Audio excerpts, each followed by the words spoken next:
Olá, muito boa tarde. Começa agora o programa Mercado Futuro. Eu falo com vocês aqui do estúdio da Bolsa Brasileira de Mercadorias, a BBM. Bem, você sabe que a programação do Canal do Boi, você pode assistir de 4 maneiras. Na Parabólica, onde você assiste há 20 anos, sei lá, pelo Facebook, passa simultaneamente, pela Claro TV e Net TV. E este programa, o programa Mercado Futuro, está nas 5 principais redes, além desses canais que eu falei para você. Você pode clicar ali www.programamercadofuturo.com.br. À esquerda da sua tela, você tem os ícones do YouTube, do Facebook, do Twitter, do LinkedIn e do Instagram. E o que é que você vai encontrar lá?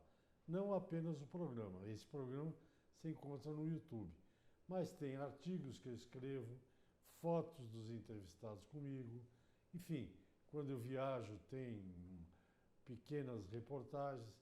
É um mundo de informação para você ficar melhor informado sobre o que acontece aí no Brasil.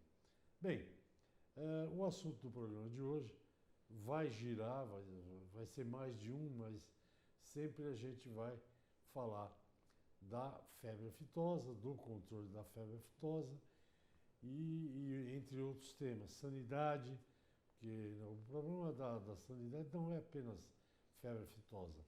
Nós temos problemas como tuberculose, brucelose, raiva e outros que precisa cuidar, porque o Brasil hoje exporta sua carne bovina para quase 150 países.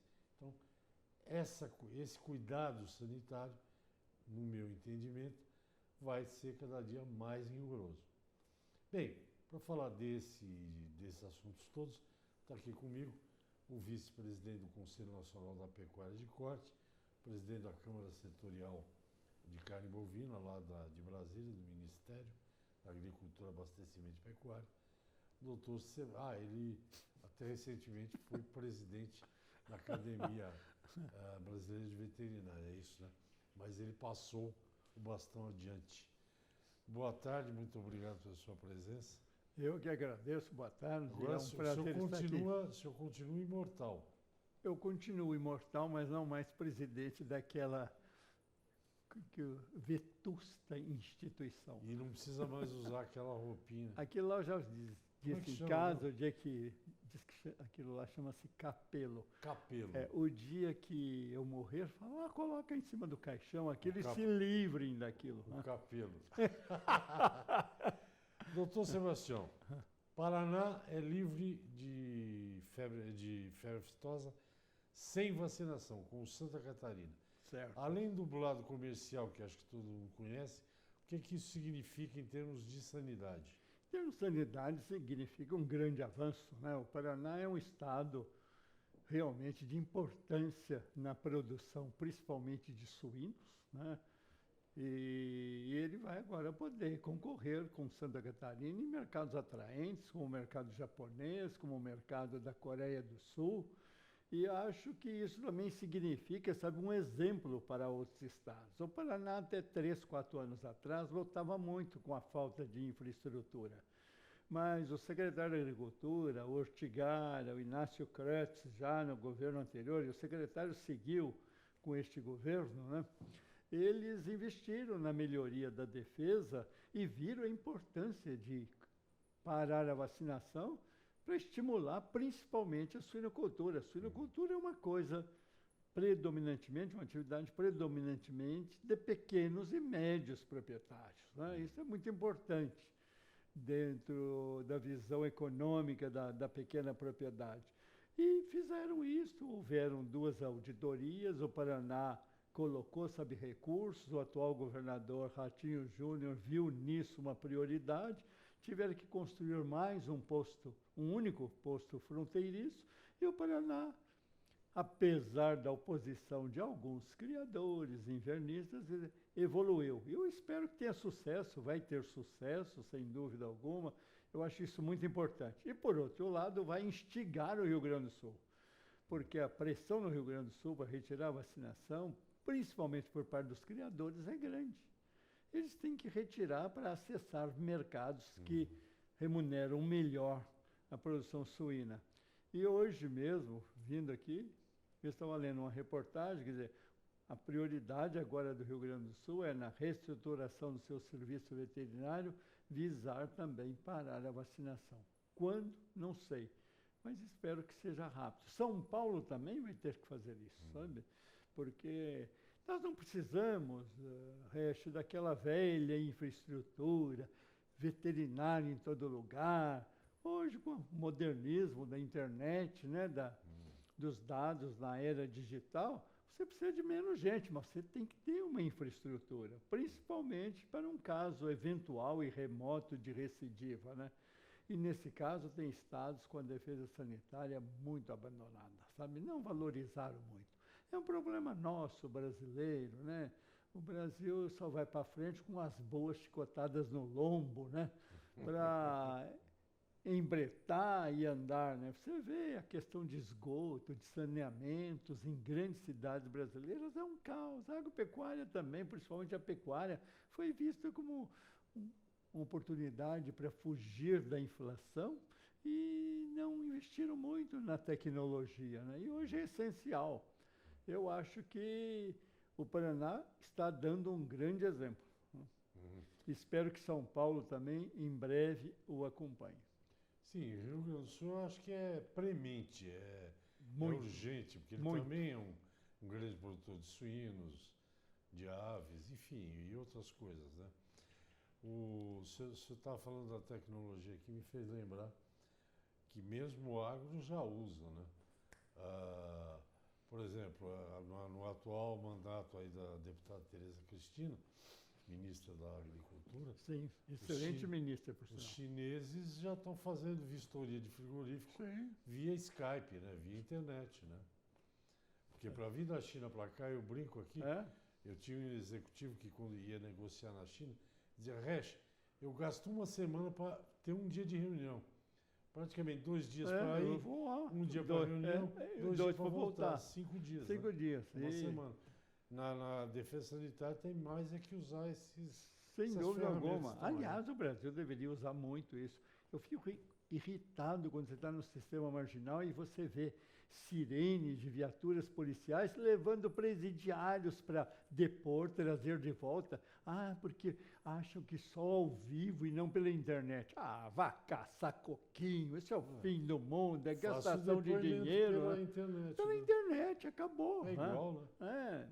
Mas você sabe como é que é, né? Agora, o Brasil é o país também dos lobbies. Né? Eu estava brincando com o senhor antes do programa, mas tem alguns estados, não vou citar nenhum, mas tem alguns estados que a defesa sanitária vem num regresso, né? Como diziam lá em Mococa, né? Mococa, seu Eugênio Xavier, pai de um colega meu. Como vai Mococa, seu Eugeninho? Num regresso louco. Então, pois é, tem alguns estados que a sanidade vai num regresso louco. Nós vamos um intervalo, pequeno intervalo. Eu volto já hoje, o assunto é sanidade animal, especificamente bovinos, e eu converso com o vice-presidente do Conselho Nacional da Pecuária de Corte e presidente da Câmara Setorial de Carne Bovina, órgão do Ministério da Agricultura. A gente volta já já. Ok, estou de volta ao programa Mercado Futuro. Eu falo aqui do estudo da Bolsa Brasileira de Mercadorias e o assunto é sanidade animal. Meu entrevistado é o Dr. Sebastião Costa Guedes, que já apresentei para vocês. E estamos falando da questão do Paraná, que vai parar de vacinar, já parou, acho, de vacinar. Até porque a campanha começou esse mês de novembro, né? A campanha anual brasileira. Mas o que eu pergunto para o Dr. Sebastião é o seguinte, é esperado, muito esperado, claro, que haja um salto na questão de exportação de carne suína. Mas a carne bovina nesses estados do sul, São Paulo sim, que exporta bastante, mas Paraná, Santa Catarina e Rio Grande do Sul, em termos de carne bovina, não deverá haver uma grande expansão por isso, né? Olha, existe uma expansão qualitativa. O nosso amigo Camardelli, presidente da BIEC, já ressaltou, e os dados disponíveis do International Meat Secretariat mostram que existe no circuito não aftósico um mercado da ordem de 6 bilhões de dólares. Camardelli acredita que, com a devida demora, podemos atingir mais uns 2 bilhões de dólares, mas é uma briga terrível. Nós temos adversários bem estruturados, grandes e muito profissionais. Os Estados Unidos, né? A Austrália, Nova Zelândia e alguns países da União Europeia, né? Aqueles que pesam mesmo, que lá também tem uma série de países pequenos, né? Se você analisar, tem países lá menores que fazendas nossas aqui, né? Então, existe chance de incrementar, sim, a exportação de carne bovina, mas nós vamos ter que evoluir, porque, como se diz, é uma briga de cães bem treinados, né, por este mercado. Cães de raça. Eu não sei se o senhor conhece, mas existe um programa que está sendo feito, chama PEC, Programa de Eficiência de Carcaça. É uma joint venture entre o Minerva Foods e uma empresa aí, a Town Nutrition. Eu não sabia, isso que eu quero comentar com o senhor, se o senhor sabe. Não estou falando de nenhum país europeu, né? Cota Hilton, nada disso. O senhor sabia que, por exemplo, para exportar carne para o Chile, nós brasileiros, para exportarmos carne para o Chile, o pH da carne tem que ser de 5,8. Sabia que tinha essa importância toda? Não sabia, não. Não sabia É desse porque detalhe. é por causa de duração no supermercado. Não pode ser. E tem muitas características, né, nesse mercado, que são características até mesmo que colocaram para colocar barreiras, né? Por exemplo, eu agora, um dos itens da próxima reunião da Câmara, que eu espero que seja a última que eu presido, porque eu já estou há 6 meses ali, com o mandato vencido, né? Mas a ministra pediu e estamos continuando até que ela possa escolher um sucessor. Um sucessor à altura, porque não adianta também colocar lá um sucessor de estados que não valorizam a pecuária, né? Tem que colocar estados que valorizam a pecuária, com bons rebanhos. E eu acho, na minha ótica, que o presidente da Câmara deve ser principalmente um produtor rural. Porque os outros setores são bem organizados. O setor primário não é muito. Mas eu recebi agora uma proposta de um excelente senador do Rio Grande do Sul, o senador Heinz. É um bom senador, gaúcho de São Borja, foi um deputado atuante durante muitos anos, e veio para lá uma consulta que o Departamento de Inspeção de Produtos de Origem Animal, o DIPOA, do Ministério da Agricultura, mandou para a Câmara opinar. Sabe qual é a questão? Se é justo que o criador pague para o frigorífico o preço da refrigeração da carcaça. Imagina se tem cabimento uma pergunta dessa, um aspecto comercial entre o frigorífico e o vendedor, o pecuarista. Ele que decide se vai vender com peso em pé, peso morto. Agora, querer cobrar para resfriar a carcaça é a mesma coisa você não pôr de gasolina e pedir um desconto que você vai deixar, você não vai gastar gasolina logo, você vai deixar no tanque armazenado aí uns 4 ou 5 dias. Quer dizer, isso não tem cabimento, né? É uma coisa típica de países que não têm uma estrutura organizada. E o Ministério, espero que a Tereza Cristina coloque isso, coloque o Ministério para decidir questões técnicas importantes e não ficar trocando papagaiadas. Eu não aguento mais, para você eu falo que somos amigos há muitos anos, eu não aguento mais responder consulta pública. A divisão de sanidade animal está virando uma divisão de consulta pública. Não é possível um negócio desse. As autoridades têm que começar a decidir. Faça tal consulta pública uma vez só. Eu acho, por exemplo, o Programa Nacional de Erradicação da Febre Aftosa, lutei muito, ainda recentemente, para que se reanalisasse o programa em nível brasileiro. E depois partisse para reuniões regionais. Não, continuam com reuniões regionais. E aí o que acontece? Acontece essa nefasta experiência do Acre e de Rondônia. Não, nós vamos tirar o ano que vem. E agora atrasa mais um ano, quando chega o ano que vem.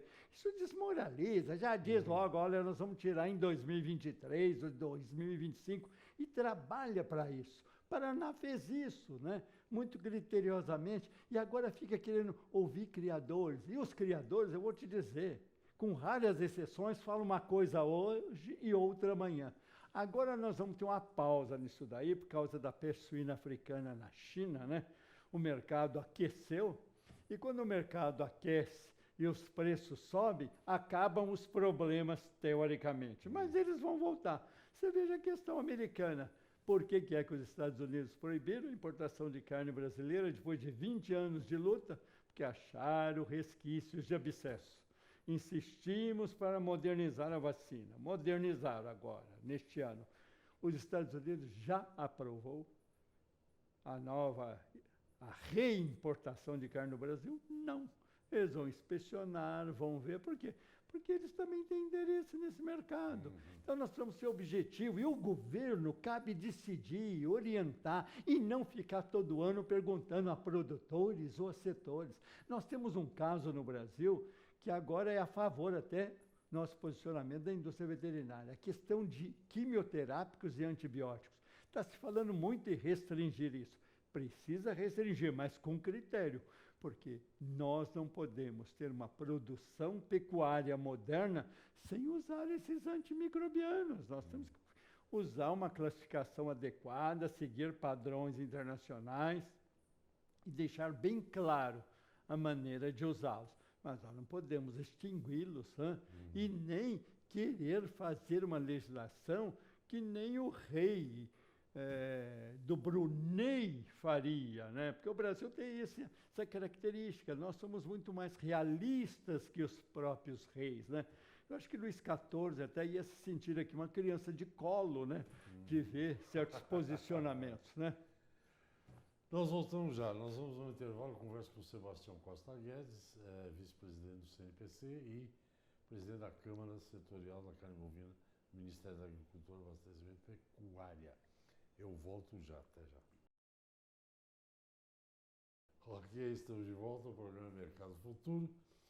Eu falo do estudo da BBM, converso com o Dr. Sebastião Costa Guedes, da Câmara Setorial, presidente e vice-presidente do CNPC. Dr. Sebastião, o estado de São Paulo é um estado curioso, porque ele não tem um rebanho gigantesco, mas passa por aqui muito gado que vem do Mato Grosso do Sul e de outros estados, Mato Grosso e tal. Perfeito. Né? São Paulo, por exemplo, a defesa sanitária de São Paulo, onde é que teria que ter barreiras? Nas estradas que vêm do Mato Grosso, de Minas, do Paraná, é isso? Teoricamente, teríamos que ter barreiras nas estradas realmente que entram, que permitem entrada de bovinos no estado de São Paulo, o dia, né, que São Paulo resolver retirar a vacinação. Agora, São Paulo exporta muito pela infraestrutura industrial e pela logística de portos, né? Porque São Paulo não é mais um grande produtor de bovinos, né? O rebanho de São Paulo hoje está entre 10 e 11 milhões de cabeças, parecido com o do Rio Grande do Sul. Agora, Mato Grosso tem 30, Goiás tem 20 e tantos, Mato Grosso do Sul tem 23, o Pará está com 20 e tantos milhões de cabeças. Então, respondendo, quer dizer, resumidamente, nós temos que cuidar da defesa sanitária de São Paulo melhor equipada. Outro dia, o atual secretário, eu não privo da intimidade dele, eu conheço, considero um sujeito competente, né? Um executivo moderno, bastante experiência na área financeira, e é um homem muito disciplinado. Agora estão explorando que ele usou um termo de chamar defesa sanitária de entulho. É lógico que no Brasil tudo que você fala é explorado por um lado ou pelo outro. Ele não chamou a defesa sanitária de entulho na minha ótica. O que ele quer é modernizar o sistema. E nós temos que modernizar mesmo. São Paulo precisa reestruturar a sua defesa sanitária, sabe? Nós temos algumas anomalias que eu sinto na pele. Minha família tem propriedades lá em Mococa. Às vezes, para comprar vacina de raiva, tem que ir a São Carlos, mais ou menos quase 200 quilômetros, porque na região ali não tem, porque não é uma zona de risco de raiva. É uma zona de risco, sim, tá?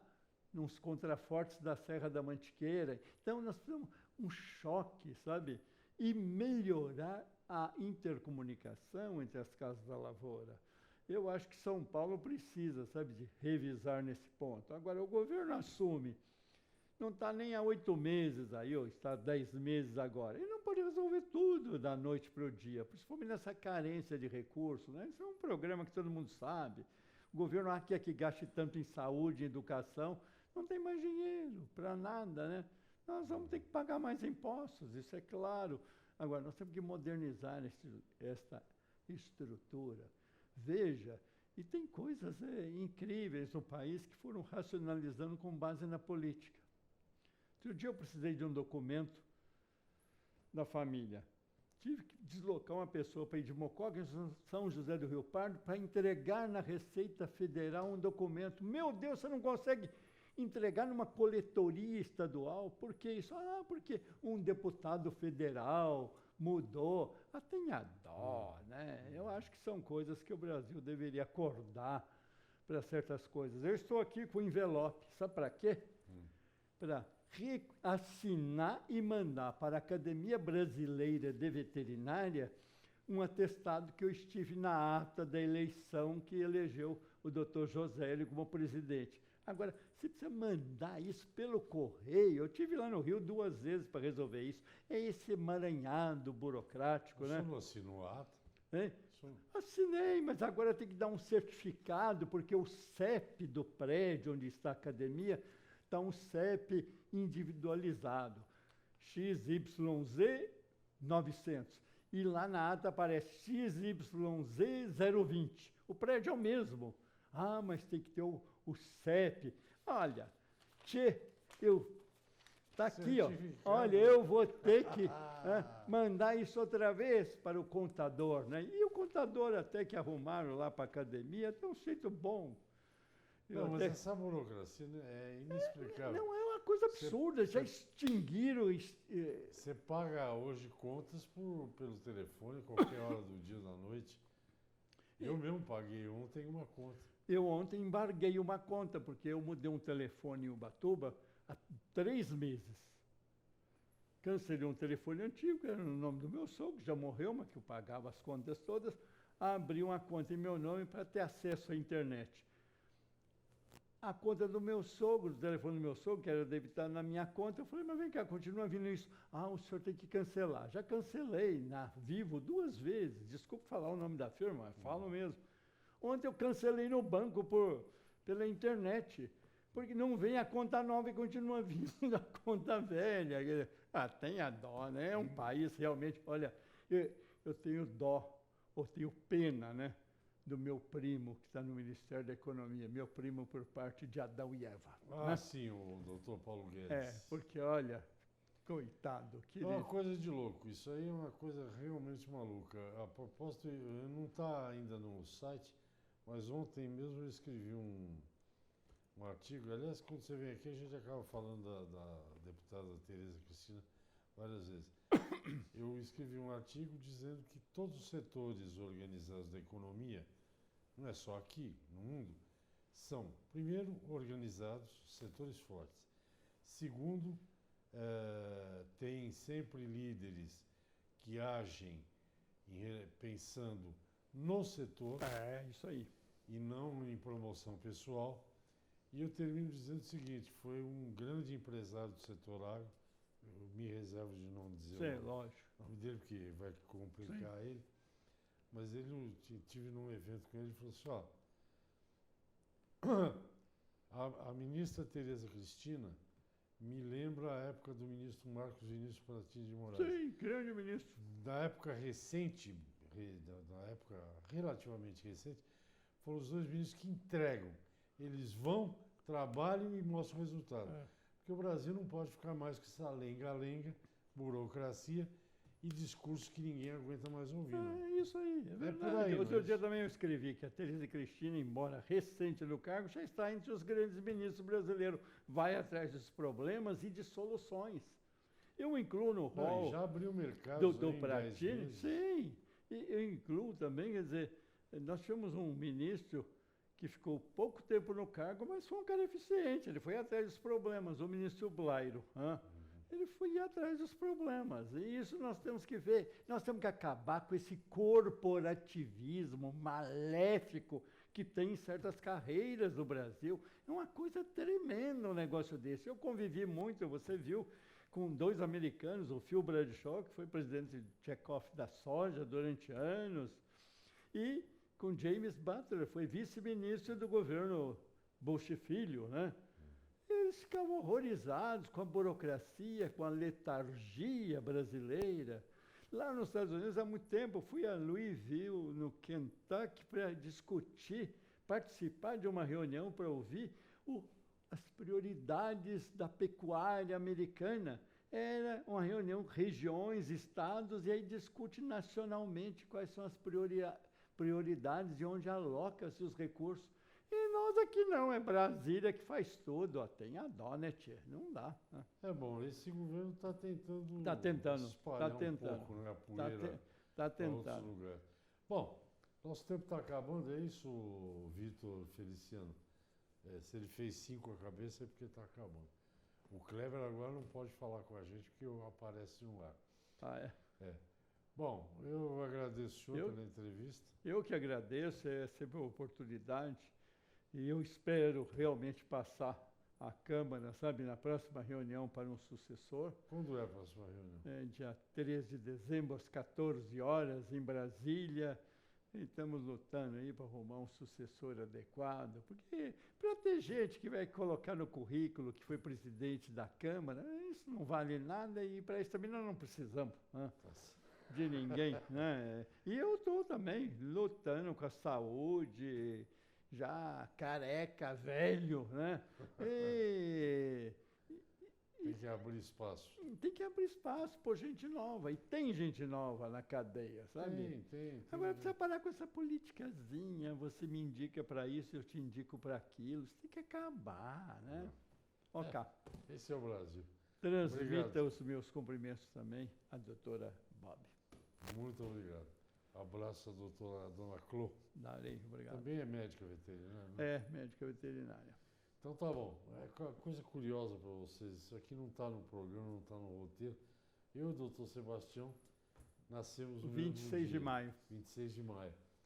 Ele é casado com uma veterinária, eu também. Olha que alma veja gêmea. que coincidência, né? Tá bom, obrigado, Sebastião. Eu que agradeço. Até o próximo programa, amanhã tem mais. Tchau, tchau.